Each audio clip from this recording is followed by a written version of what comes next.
Friends, அஸ்ஸலாமு அலைக்கும். எல்லாரும் எப்படி இருக்கீங்க?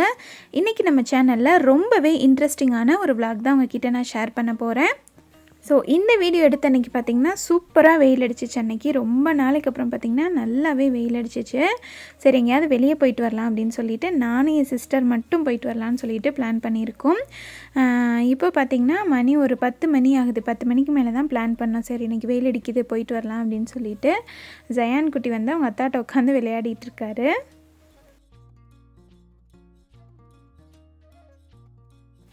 அப்படியே பார்த்திங்கன்னா கிச்சனுக்கு வந்தால் பசங்களுக்கு வந்து சேமியா காலையில் பண்ணி கொடுத்துருந்தேன். முட்டை சேமியா, அது வந்து பிரியாணி மாதிரி இருக்கும். ஸோ அது வந்து நான் இன்னும் சாப்பிடலை, அதனால் அது அப்படியே இருக்குது. அமீன், அக்மல் இவங்களுக்கு 3 பேத்துக்கும் பார்த்திங்கன்னா ஏதாவது சாப்பாடு ரெடி பண்ணி வச்சுட்டு போயிடலாம் அப்படின்னு சொல்லிட்டு என்னோடய வேலையை ஸ்டார்ட் பண்ணிட்டேன். எப்போவுமே பார்த்திங்கன்னா ஃப்ரிட்ஜில் முளைக்கட்டின கொண்டக்கடலை, அதுக்கப்புறம் பார்த்திங்கன்னா முளைக்கட்டின பாசி பயிறு எல்லாமே இருக்கும். இப்போ இந்த கொண்டக்கடலை வச்சு ரொம்ப குவிக்காக ஒரு ரெசிபி செஞ்சு வச்சுட்டு போயிடலாம் அப்படின்னு சொல்லிட்டு வெளியே எடுத்து வச்சுருக்கேன். இஞ்சி பூண்டு பேஸ்ட்டும் பார்த்திங்கன்னா வெளியே எடுத்து வச்சுக்க போகிறோம். பசங்க பார்த்திங்கன்னா அந்த முளைக்கட்டின கொண்டக்கடலை வந்து சாப்பிடவே மாட்டேங்கிறாங்க சுத்தமாக. அதனால் இப்போ என்ன பண்ணுறதுனா, நான் பிரியாணி மாதிரி தாளித்து விட்டுறது. ஸோ அதுக்கு தான் இப்போ ஒரு 7 வெங்காயம் வந்து உரித்து எடுத்து வச்சுருக்கேன். இது கூட பார்த்திங்கன்னா பாஸ்மதி ரைஸ் வந்து ஊற வச்சுக்கலாம். ஒரு 3 கப் அளவுக்கு பாஸ்மதி ரைஸ் எடுத்து ஊற வச்சுக்கிறேன். சாப்பாடு கொஞ்சம் அதிகமாக தான் செஞ்சுக்கிட்டேன், ஏன்னா போயிட்டு வந்து நமக்கு டயர்டாக இருக்கும், எதுவும் சமைக்க முடியாது. ஸோ அதனால் இந்த சாப்பாடே நைட்டுக்கும் சாப்பிட்டுக்கலாம் அப்படின்னு சொல்லிட்டு ஒரு 3 கப் எடுத்துகிட்டு ஒரு தடவை அலசிட்டு அப்படியே ஊற வச்சு தனியாக தூக்கி வச்சுட்டேன்.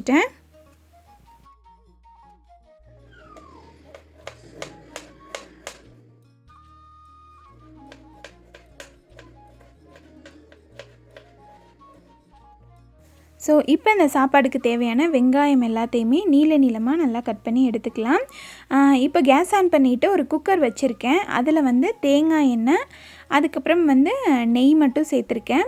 இப்போ அதில் வந்து பட்டை, கிராம்பு, ஏலக்காய் அதெல்லாம் சேர்த்துட்டு நல்லா பொரிஞ்சதுக்கப்புறமா நம்ம கட் பண்ணி வச்சுருக்க வெங்காயம் இருக்கு இல்லையா, அது வந்து சேர்த்துக்கலாம். வெங்காயம் வந்து இந்த பிரியாணிக்கு கொஞ்சம் அதிகமாக தான் சேர்க்கணும், ஏன்னா நம்ம வந்து பயிர் மட்டும்தான் சேர்க்குறோம் இல்லையா, அதனால் இந்த ஸ்பைசினஸ் கொஞ்சம் அதிகமாக இருந்தால் தான் நல்லாயிருக்கும். அதனால தான் நான் 3 கப் அரிசிக்கு வந்து 7 வெங்காயம் எடுத்திருக்கேன். இப்போ இதில் ஒரு 3 பச்சை மிளகாய் வந்து சேர்த்துக்கலாம். சேர்த்துட்டு இப்போ அந்த வெங்காயத்தை நல்லா வதக்கி எடுத்துக்க போகிறோம். இப்போ இது கூடவே ஒரு 3 தக்காளி மட்டும் எடுத்திருக்கேன். அதையும் நல்லா குட்டி குட்டியாக கட் பண்ணிக்கலாம். அதுக்கப்புறம் நம்ம பிரியாணிக்கு போடுற மாதிரியே மல்லி, புதினா ஒவ்வொரு கைப்பிடி அளவுக்கு எடுத்து அதையும் நல்லா பொடிசாக கட் பண்ணிக்கிறேன். இதுக்கு நடுவில் நம்ம முளைக்கட்டின பயிர் இருக்கு இல்லையா, சுண்டல், கருப்பு சுண்டல், இது வந்து ஒரு 2 கப் அளவுக்கு நான் எடுத்துக்கிறேன். ஸோ சுண்டல் போட்டு இந்த மாதிரி பிரியாணி ஆக்குறீங்க நல்லாயிருக்கும் அப்படின்னு சொல்லிட்டு கேட்பீங்க, ரொம்பவே சூப்பராக இருக்கும். இப்போ வந்து இந்த தக்காளியை ஒரு பிளேட்டில் மாற்றிட்டு நம்ம எடுத்து வச்சுருக்க மல்லி, புதினா இருக்கு இல்லையா, அதை நல்லா அலசிட்டு நல்லா நம்ம பிரியாணி கட் பண்ணுற மாதிரியே பொடி பொடியாக கட் பண்ணி எடுத்து வச்சுக்கலாம்.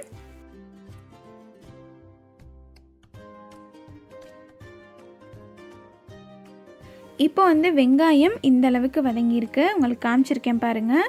ரொம்ப கோல்டன் ப்ரௌன் கலர் வரணும்னு அவசியம் கிடையாது, இந்த அளவுக்கு வதங்கினாலே போதும். அதாவது அந்த கோல்டன் ப்ரௌன் கலர் வர ஆரம்பிக்கும் இல்லையா, ஸோ அந்த ஸ்டேஜ் வரைக்கும் வதக்கினாலே போதும்.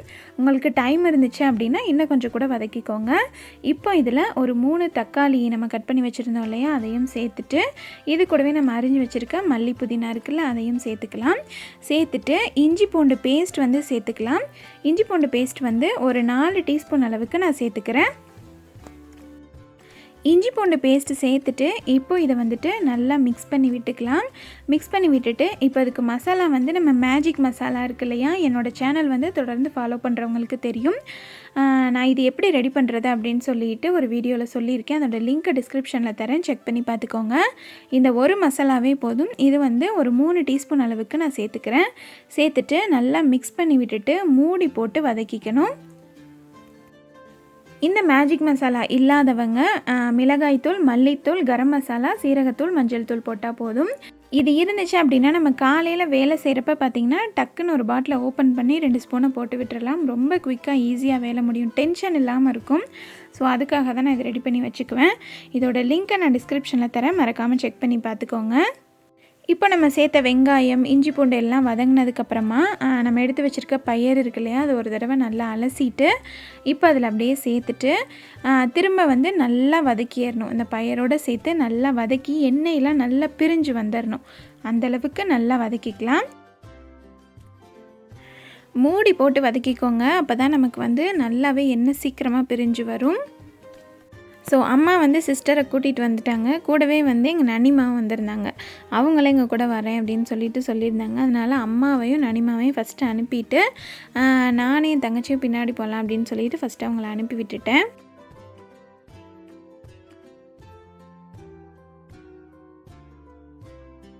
இப்போ பார்த்திங்கன்னா சுண்டல் வந்துட்டு நமக்கு நல்லா வதங்கி எண்ணெயெல்லாம் பிரிஞ்சு வந்துருச்சு. இந்த ஸ்டேஜில் வந்து நம்ம அரிசி வேகிறதுக்கு தேவையான அளவு தண்ணி சேர்த்துக்கலாம். நான் வந்து 1க்கு 1.5 அப்படின்ற ரேஷியோவில் தண்ணி சேர்த்துருந்தேன். நம்ம சுண்டல் அதிகமாக சேர்த்துருக்கோம் இல்லையா, அதனால் 1 கப் தண்ணி மட்டும் எக்ஸ்ட்ரா சேர்த்துட்டு உப்பு செக் பண்ணிவிட்டு தேவையான அளவு உப்பும் சேர்த்துக்கிட்டேன். தண்ணி வந்து சூடு பண்ணிட்டு தான் சேர்த்தேன். அப்போ தான் நமக்கு வந்து சீக்கிரமாக விசில் வரும் இல்லையா. ஸோ அதனால் இப்போ பார்த்திங்கன்னா தண்ணி வந்துட்டு நமக்கு நல்லா கொதிக்க ஆரம்பிச்சிருச்சு. இந்த ஸ்டேஜில் நம்ம ஊற வச்சுருக்க பாஸ்மதி ரைஸ் இருக்குது இல்லையா, அதை வந்து சேர்த்துட்டு நல்லா மிக்ஸ் பண்ணி விட்டுட்டு ஒரு அரை லெமனோட ஜூஸ் வந்து சேர்த்தேன். அந்த கிளிப்பிங் வந்து மிஸ் ஆயிடுச்சு. ஸோ அரை லெமனோட ஜூஸ் சேர்த்துட்டு உப்பும் நல்லா செக் பண்ணிக்கோங்க. உப்பு செக் பண்ணிவிட்டு அதை டேஸ்ட் பண்ணி பார்க்குறப்ப நமக்கு கொஞ்சம் தூக்கலாக இருக்கணும். அப்போ தான் சாப்பாடு வெந்து வரப்போ கரெக்டாக இருக்கும். இப்போ அதை நல்லா மிக்ஸ் பண்ணி விட்டுட்டு மூடி போட்டு இந்த குக்கருக்கு வந்து ஒரு விசில் விட்டாலே போதும், நல்லா சூப்பராக ரெடி ஆயிரும்.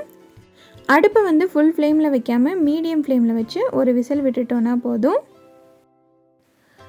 ஸோ அது விசில் வர்றதுக்குள்ளே நம்ம ஒரு ரிவ்யூ பார்த்துட்டு வந்துடலாம். MRT Collections அப்படின்ற ஒரு இன்ஸ்டா ஐடியிலேருந்து நமக்கு ஒரு 4 ஹிஜாப்ஸ் வந்து சென்ட் பண்ணியிருக்காங்க. 4மே பார்த்திங்கன்னா சூப்பராக இருக்குது. ஸோ எல்லாமே பார்த்திங்கன்னா பார்ட்டி வேர் மாதிரி இருக்குது. ஸோ எப்படி இருக்குது அப்படின்னு சொல்லிட்டு காமிக்கிறேன் பாருங்கள். நான் செலக்ட் பண்ண 4 ஹிஜாப்ஸில் 3 ஹிஜாப்ஸில் பார்த்திங்கன்னா இந்த மாதிரி ஜரி ஒர்க் தான் பண்ணியிருக்காங்க. ரொம்பவே சூப்பராக இருக்குது. நம்ம ஏதாவது ஃபங்க்ஷனுக்கு போகிறோம், பார்ட்டிக்கு போகிறோம் அப்படின்னா தாராளமாக யூஸ் பண்ணலாம். நல்லா ஷைனிங்காக நீட்டாக இருக்குது. ரொம்ப ஜிகுன்ட்டு இல்லாமல். ஃபர்ஸ்ட் வந்து இந்த நேவி ப்ளூ கலர். அடுத்து பார்த்திங்கன்னா எனக்கு ரொம்பவே பிடிச்ச ஆஷ் கலர் மாதிரி இருக்குது. ஆஷ் கலர் மாதிரியும் இருக்குது, க்ரே கலர் மாதிரியும் இருக்குது. இதில் வந்து கோல்டன் கலரில் ஃபுல்லாகவே ஜரி ஒர்க் பண்ணியிருக்காங்க. ரொம்பவே சூப்பராக இருக்குது. உங்களுக்கு வீடியோவில் பார்க்குறப்பவே தெரியும். ஹிஜாபும் பார்த்திங்கன்னா நல்லா பெருசாக நம்ம வந்து சுற்றுறதுக்கும் நல்லாவே இருக்குது. ரொம்ப சூப்பராக இருக்குது. எல்லாமே இப்போ ட்ரெண்டிங்கில் இருக்க ஹிஜாப்ஸ் தான். இவங்க கிட்ட பார்த்திங்கன்னா ப்ரைஸ் வந்து நல்லாவே ரீசனபிளாக இருக்குது. இவங்க பார்த்திங்கன்னா ஹோல்சேலாகவும் சேல் பண்ணுறாங்க. ஸோ நீங்கள் ரீசேல் பண்ணணும் அப்படின்னு நினச்சிங்கன்னா இவங்களை காண்டாக்ட் பண்ணலாம். இன்னுமே உங்களுக்கு ப்ரைஸ் வந்து குறைச்சி கொடுப்பாங்க. அதே மாதிரி உங்களுக்கு ஹிஜாப்ஸ் ஏதாவது வேணும் அப்படின்னா நீங்கள் மெசேஜ் பண்ணிங்க அப்படின்னா உடனே வந்து ரிப்ளை பண்ணுவாங்க. ஸோ இவங்கக்கிட்ட பிடிச்சதே அந்த ஒரு விஷயந்தான். அதே மாதிரி ஹிஜாபோட குவாலிட்டியும் பாருங்கள் சூப்பராக இருக்குது. இந்த க்ரீன் கலர் ஹிஜாப் பார்த்திங்கன்னா ரொம்பவே நல்லாயிருக்கு. இதில் வந்து சில்வர் கலரில் வந்து ஜரி ஒர்க் மாதிரி பண்ணியிருக்காங்க. நம்ம ஏதாவது ஃபங்க்ஷனுக்கு போகிறோம் இல்லை பார்ட்டிக்கு போகிறோம் அப்படின்னா இந்த மாதிரி ஹிஜாப் யூஸ் பண்ணால் ரொம்பவே நல்லாயிருக்கும். அடுத்து வந்து ரெட் கலர் ஹிஜாப். இதில் வந்துட்டு பார்த்திங்கன்னா நல்ல கோல்டன் கலரில் வந்து டிசைன் கொடுத்துருக்காங்க. இதுவுமே பார்த்திங்கன்னா சூப்பராக இருக்குது. 4 ஹிஜாப்புமே பார்த்திங்கன்னா நல்லா அட்டகாசமாக இருந்துச்சு. இவங்களோட WhatsApp group link, insta ID வந்து நான் டிஸ்கிரிப்ஷனில் தரேன். மறக்காமல் செக் பண்ணி பார்த்துக்கோங்க. 4 ஹிஜாப்புமே சூப்பராக இருக்குது. இது கூடவே பார்த்திங்கன்னா ஒரு இன்னர் கேப்பும் வந்து அனுப்பியிருக்காங்க. இதோட குவாலிட்டியுமே பார்த்திங்கன்னா ரொம்பவே நல்லா இருக்குது. லிங்க் வந்து நான் டிஸ்கிரிப்ஷனில் கொடுத்துருக்கேன். மறக்காமல் செக் பண்ணிவிட்டு வாட்ஸ்அப் குரூப்பில் ஜாயின் பண்ணிக்கோங்க. வேணுங்கிறவங்க இவங்ககிட்ட வாங்கிக்கலாம். ஹிஜாப்ஸோட குவாலிட்டியும் பார்த்திங்கன்னா சூப்பராக இருக்குது.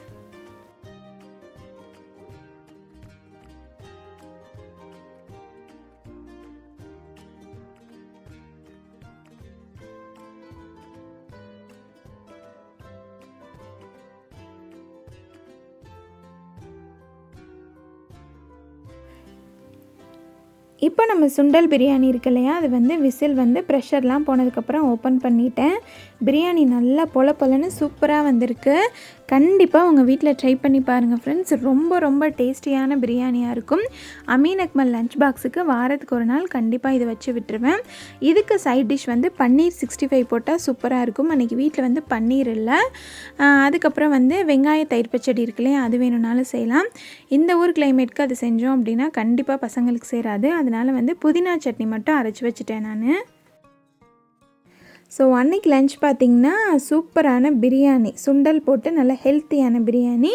இது கூடவே பார்த்திங்கன்னா புதினா சட்னி ரெடி பண்ணி எடுத்து வச்சுட்டேன். ஸோ அதுக்கப்புறம் பார்த்திங்கன்னா போய் நான் ரெடி ஆகிட்டு வந்துட்டேன். நான் வீட்டை விட்டு கிளம்புறப்ப பார்த்திங்கன்னா டைம் வந்து 1:30 மணி ஆகிடுச்சு.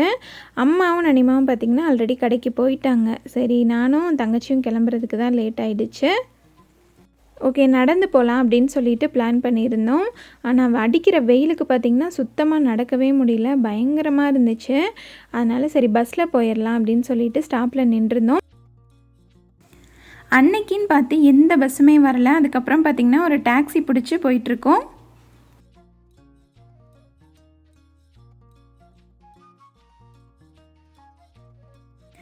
ஜயான் வந்து வண்டியில் போகிறப்பே முழிச்சிட்டு எங்கடா போகிறோம், நம்மளை எங்கே வச்சுருக்காங்க நான் அரண்டு போய் பார்த்துட்ருக்கு பாருங்கள். ஸோ இப்போ பார்த்திங்கன்னா வண்டியிலேருந்து இறங்கி நடந்து போயிட்டுருக்கோம்.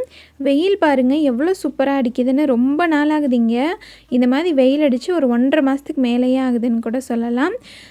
எங்கே போயிட்டுருக்கோன்னு சொல்லிட்டு பார்த்திங்கன்னா அம்மா வந்து கடை வச்சுருக்காங்க. ஸ்வெட்டர், ஜர்க்கின், டாய்ஸ் இதெல்லாமே இருக்கும். லேக்கில் தான் இருக்குது. அங்கே தான் போயிருந்தோம். போயிட்டு கொஞ்சம் நேரம் உட்காந்து விளையாடிட்டு அதுக்கப்புறம் பார்த்திங்கன்னா பக்கத்துலேயே வந்து மாமா வந்து பிரியாணி கடை வச்சுருக்காங்க. ஸோ சாப்பாடெலாம் எடுத்துகிட்டு போகல, அங்கேயே போய் நல்லா சூப்பரான சிக்கன் பிரியாணி சாப்பிட்டோம். நாங்கள் 2 பேரும் பார்த்திங்கன்னா இந்த மாதிரி வந்து ரொம்ப நாள் ஆகுது, ரொம்ப ஒரு 2 வருஷம் ஆகுதுன்னு கூட சொல்லலாம். ஸோ அன்றைக்கி பார்த்திங்கன்னா ரொம்பவே நல்லா இருந்துச்சு, அல்ஹம்துலில்லாஹ். எங்கேயும் போல் வீட்டிலேருந்து கிளம்பி அம்மா கடைக்கு வந்துட்டு கொஞ்சம் வந்து பர்ச்சேசிங் இருந்துச்சு, அதெல்லாம் முடிச்சுட்டு அதுக்கப்புறம் வீட்டுக்கு போனோம். ஸோ கொஞ்சம் எனக்கு நல்லா ரிலாக்ஸ்டாக இருந்த மாதிரி இருந்துச்சு. ஜயான் குட்டியும் பார்த்திங்கன்னா நல்லா சுற்றி பார்த்து என்ஜாய் பண்ணிகிட்டே வந்தார். அல்ஹம்துலில்லாஹ் பிரியாணி பார்த்திங்கன்னா ரொம்பவே சூப்பராக இருந்துச்சு. நாங்கள் கிளம்பவும் பார்த்திங்கன்னா நனிமாவும் கூட வந்துட்டாங்க இல்லையா, அது இன்னுமே ஹாப்பியாக இருந்துச்சு. நான், நனிமா, என் தங்கச்சி, அதுக்கப்புறம் அம்மா எல்லோரும் உட்காந்து பிரியாணி சாப்பிட்டுட்டு அதுக்கப்புறம் அம்மா கடைக்கு பக்கத்துலேயே வந்து ஐஸ்கிரீம் இருக்கும். ஐஸ்கிரீம் வந்து எனக்கும் என் சிஸ்டருக்கு வந்து கசாட்டா தான் ரொம்ப பிடிக்கும், ஃபேவரட். ஸோ பிரியாணி சாப்பிட்டா ஐஸ்கிரீம் சாப்பிட்டா சூப்பராக இருக்கும் இல்லையா. ஸோ ஐஸ்கிரீமும் வாங்கி சாப்பிட்டுட்டு இருந்தோம். என்ன ஒன்று அமீன் அக்மல் இல்லாததான் எனக்கு கஷ்டமாக இருந்துச்சு. பசங்களை இன்னொரு நாள் கூட்டிகிட்டு போய் வாங்கி கொடுத்துடணும் அப்படின்னு சொல்லிட்டு நினச்சிட்டு இருந்தேன். ஸோ அந்த வெயிலுக்கு பார்த்திங்கன்னா ஐஸ்கிரீம் ரொம்பவே சூப்பராக இருந்துச்சு.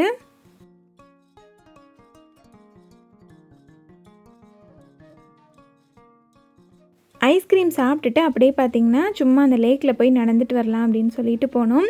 இப்போ நல்லா மழை பெய்கிறதுனால பார்த்திங்கன்னா லேக்கில் அவ்வளோ தண்ணி இருந்துச்சு, மேலே வரைக்குமே தண்ணி இருந்த மாதிரி இருந்துச்சு. உங்களுக்கு வீடியோவில் காமிச்சிருக்கேன் பாருங்கள் எந்த அளவுக்கு தண்ணி இருக்குதுன்னு சொல்லிட்டு.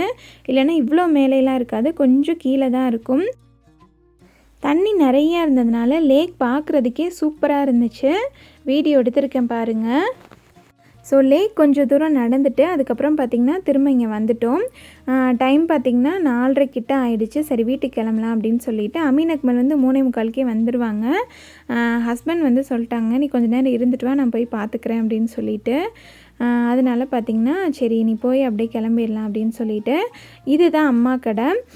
ஸோ அம்மா அங்கே உள்ளே உட்காந்துருக்காங்க பாருங்கள். அப்படியே போய் அம்மாட்ட சொல்லிவிட்டு வண்டியை வர சொல்லி அப்படியே ஏறி வந்துட்டோம்.